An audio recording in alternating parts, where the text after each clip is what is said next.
여호와께서 그의 기름 부음을 받은 고레스에게 이같이 말씀하시되, 내가 그의 오른손을 붙들고 그 앞에 열국을 항복하게 하며 내가 왕들의 허리를 풀어 그 앞에 문들을 열고 성문들이 닫히지 못하게 하리라.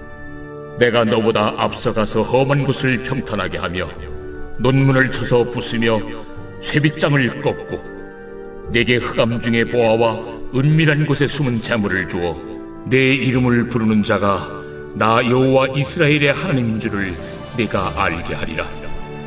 내가 나의 종 야곱, 내가 택한 자 이스라엘을 위하여 내 이름을 불러 너는 나를 알지 못하였을지라도 내게 칭호를 주었노라. 나는 여호와라. 나 외에 다른 이가 없나니 나밖에 신이 없느니라. 너는 나를 알지 못하였을지라도 나는 내 띠를 동일 것이요 해 뜨는 곳에서든지 지는 곳에서든지 나밖에 다른 이가 없는 줄을 알게 하리라. 나는 여호와라. 다른 이가 없느니라. 나는 빛도 짓고 어둠도 창조하며 나는 평안도 짓고 환난도 창조하나니 나는 여호와라. 이 모든 일들을 행하는 자리라 하였노라. 하늘이여 위로부터 공의를 뿌리며 구름이여 의를 부를지어다. 땅이여 열려서 구원을 싹트게 하고 공의도 함께 움돋게 할지어다. 나 여호와가 이 일을 창조하였느니라. 질그릇 조각 중 한 조각 같은 자가 자기를 지으신 이와 더불어 다툴진대 화 있을진저 진흙이 토기장에게 너는 무엇을 만드느냐 또는 내가 만든 것이 그는 손이 없다 말할 수 있겠느냐.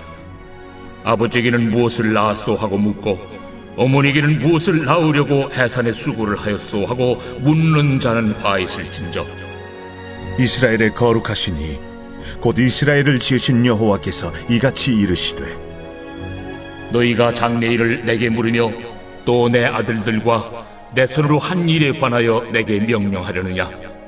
내가 땅을 만들고 그 위에 사람을 창조하였으며 내가 내 손으로 하늘을 펴고 하늘의 모든 군대에게 명령하였노라.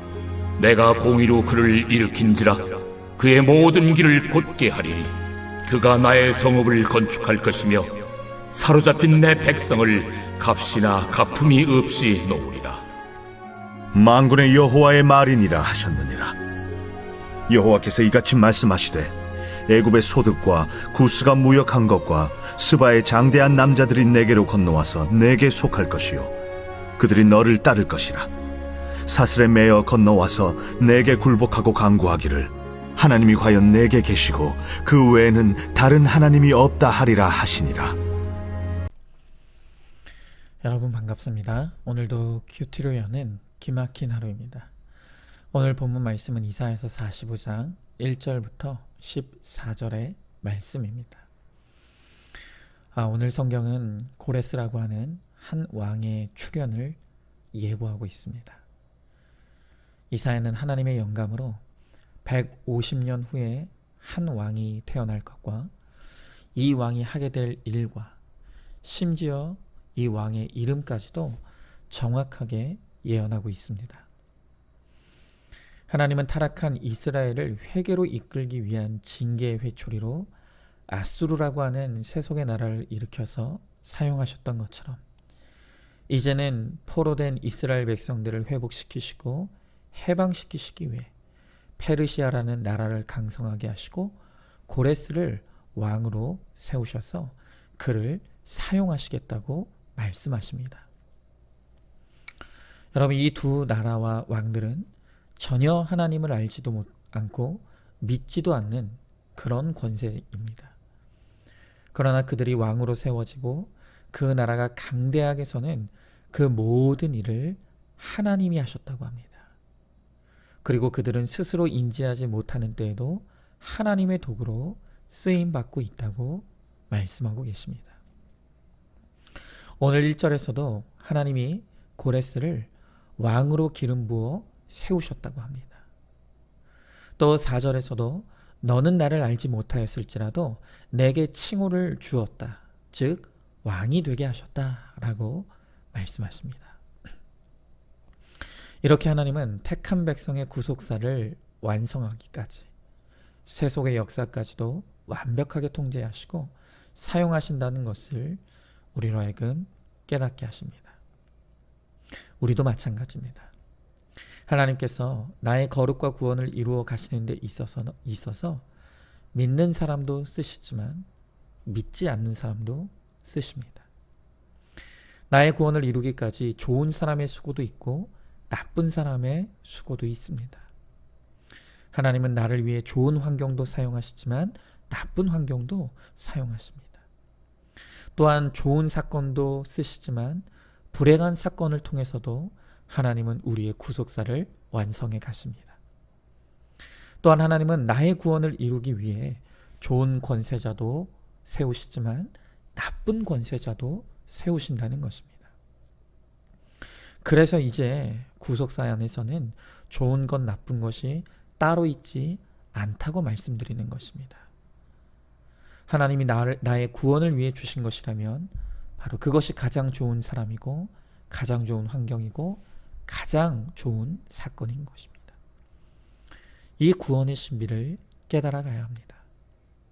저도 마찬가지입니다. 지금 제가 계속해서 노래하며 간증하고 있지만 오늘도 말씀으로 저의 고난을 노래하라 하시기에 하나님이 하라 하실 때까지 이것을 믿음으로 고백하기를 원합니다.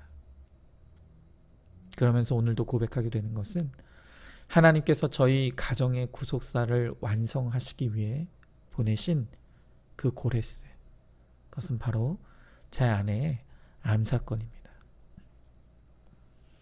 이 하나님이 세우신 고레스인 이 암 앞에서 저희는 1절 말씀처럼 항복할 수밖에 없었고 또 2절의 말씀처럼 논문을 쳐서 부수며 쇠빗장을 꺾어 쳐들어올 때 그것을 막을 힘이 없었습니다. 그런데 오늘 4절 말씀에 어느 날 호련히 쳐들어온 이 암사건이 하나님이 종삼으시고 택하신 바로 저희 가정을 위하고 또 저희를 사랑하시기에 주신 사건이라고 오늘 주님은 말씀하십니다. 또한 7절에 하나님이 빛도 짓고 어둠도 창조하며 평안도 짓고 환난도 창조하시는 여호와이듯이 이 암도 하나님께서 우리 가정을 위해 지으시고 창조하신 사건이라고 말씀해 주십니다. 그리고 이제 주님께서 대단한 권세를 가진 이 고레스와 같은 암 사건을 주신 것이 우리 가정의 거룩과 구원을 위해 주신 사건이기에 하나님은 이 원망과 불평의 입을 닫아야 한다라고 그렇게 말씀해 주십니다. 오늘 9절부터 10절에 말씀해 보니까 진흙이 토기장이에게 뭘 만드냐고 반문할 수 없다고 합니다. 또 질그릇이 그것을 만든 자에게 왜 나를 이런 모양으로 만들었냐고 따질 수도 없다고 하십니다. 또한 자녀가 부모에게 왜 나를 이런 모습으로 태어나게 했느냐고 말한다면 그 사람에겐 화가 있다고 말씀하십니다. 마찬가지로 하나님은 모든 사건과 환경과 사람을 통해서 우리를 하나님의 사람으로 또 하나님이 원하시는 모습으로 빚어가시고 만들어 가십니다. 그런데 우리가 그 하나님의 선하심을 신뢰하지 못해서 원망하고 불평한다면 결국 화가 있게 된다는 것입니다. 그러면 도대체 하나님은 저희 가정에 허락하신 이 암 사건을 통해서 어떤 선한 일들을 하고 계신다는 것입니까? 오늘 13절의 말씀해 보니 하나님의 의로운 목적을 위해 허락하신 이 고레스를 통해 하나님은 나의 성읍을 건축하겠다고 그렇게 말씀하십니다. 그렇습니다. 하나님은 지금 저희 가정에 허락하신 이 암사건을 통해 저희의 육의 성전을 무너뜨리고 계시는 중에 계십니다. 그렇게 회개했다고 하지만 여전히 저희 안에는 교만이 남아있고요. 또 여전히 저희 안에는 세상에 대한 집착과 야망과 욕심이 여전히 세워져 있습니다. 하나님은 그 모든 남아있는 육의 성전의 흔적들을 이 암사건을 통해 뒤흔드시고 무너뜨리셔서 돌 하나도 돌 위에 남지 않으시고 완전히 무너뜨리시겠다고 말씀하십니다. 그리고 그렇게 육이 무너진 그 자리에 하나님은 이제 하나님이 거하시는 아름다운 영의 성전을 세워주시겠다고 말씀을 통해 약속해 주시는 것입니다. 제가 전에도 말씀드렸지만 이번에 제 아내가 갑상선암 판정을 받고 수술 날짜를 잡으면서 제 아내에게 담당하시는 의사 선생님께서 이런 말씀을 하셨다고 합니다. 이번에 수술하면서 이제 혹만 떼어내면 완치될 가능성이 95%이지만 막상 수술 부위를 열어보면 이 암세포가 다른 부분에 퍼져 있을 가능성도 5% 정도는 있다고 그렇게 말씀하셨다는 거예요.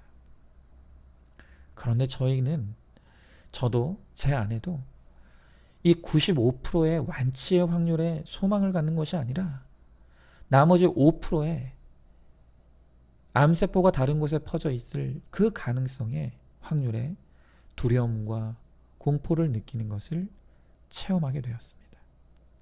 그리고 그런 우리 자신을 보면서 깨달은 것은 이런 확률이 우리에게 소망이 될 수 없다는 것이었습니다. 그리고 저희 부부가 함께 고백하게 된 것이 있습니다.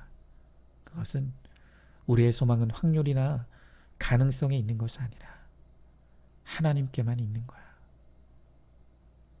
우리의 소망은 오직 하나님께 있어.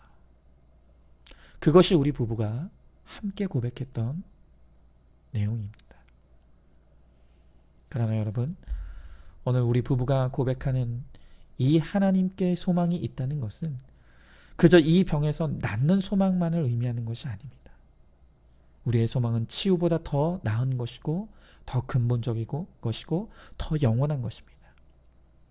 우리가 이 암 소식을 알기 전부터 하나님은 구원에 대한 확실한 소망과 약속의 반석으로 우리를 받쳐주고 계셨습니다.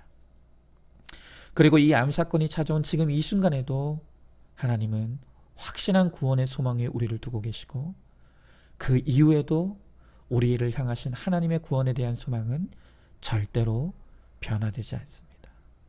바로 이 구원의 소망만이 진정한 소망인 것을 고백합니다. 이 암 사건을 통해 내 육체의 자랑도 얼마나 허무한 것인지를 깨닫습니다. 또한 이 세상의 욕심과 야망도 하나님이 불어가시면 하루아침에 무너지고 없어질 것이라는 것이 정말로 인정이 됩니다. 오직 하나님만이 우리의 자랑 되시고 구원만에 영원히 무너지지 아니할 우리의 참된 소망이 되는 것을 확실히 믿고 고백하게 됩니다. 여러분, 그러나 이런 것들을 제가 이 암 사건이 찾아오기 전에는 몰랐겠습니까? 아닙니다. 알고 있었습니다. 그러나 그것은 머리로만 아는 죽은 지식에 불과했습니다. 그러나 이 암 사건을 통해 하나님에 대한 이 소망, 구원의 소망이 이제는 체화되고 온 몸과 마음과 영혼으로 누려지고 또 깨달아지고 있습니다. 김양자 목사님은 이 암에 대해 말씀하시면서 이 암은 인류 최고의 축복이라고 그렇게 말씀하셨습니다. 그런데 비록 두렵지만 이 암이라고 하는 권세 있는 고레스를 맞이하고 보니 정말 그 말씀이 올소이다가 되어집니다. 이 하나님이 보내신 고레스 같은 암의 권세가 아니었다면 절대 무너지지 않았을 육체의 소망이 무너져 내리고 있고 또한 절대로 세워지지 않았을 영의 소망이 세워지는 것을 저희는 목격하고 있습니다. 그러하기에 고난은 축복이고 특별히 암은 인류 최고의 축복인 것을 이 시간 진실로 고백합니다. 오늘 바라기는 우리 사랑하는 성도님들도 내가 토기장이 되시는 하나님의 선한 손길 안에 있음을 확신하고 믿으시길 바랍니다. 그리고 나의 모든 환경과 사건과 사람을 통해 오늘도 하나님은 나를 하나님이 원하시는 모습으로 빚어가고 계시고 만들어가고 계신다는 것을 믿으시길 바랍니다.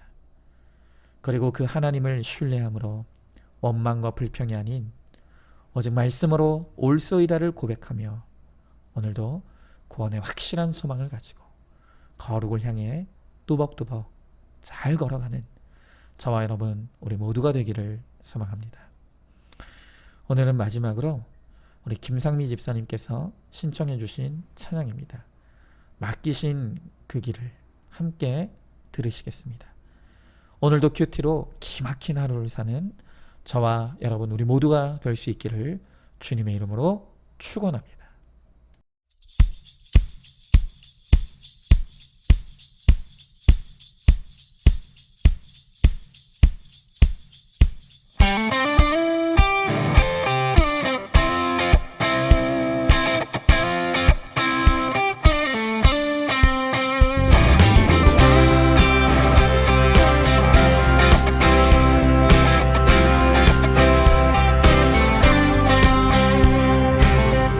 세상에 가득한 소리가 내게 갈 수 없단 말하고 끝을 알 수 없는 어둠에 내 맘은 들려도 반복된 수많은 실수가 나를 주저하게 만들고 감당하지 못할 두려움이 내 맘을 꺾어도 세상의 소리에 흔들릴 때도 순종하며 가네 그의 길 위에 메마른 내 삶에 부으신 사랑 내 안에 머금고 나의 실패 속에 넘어질 때도 순종하며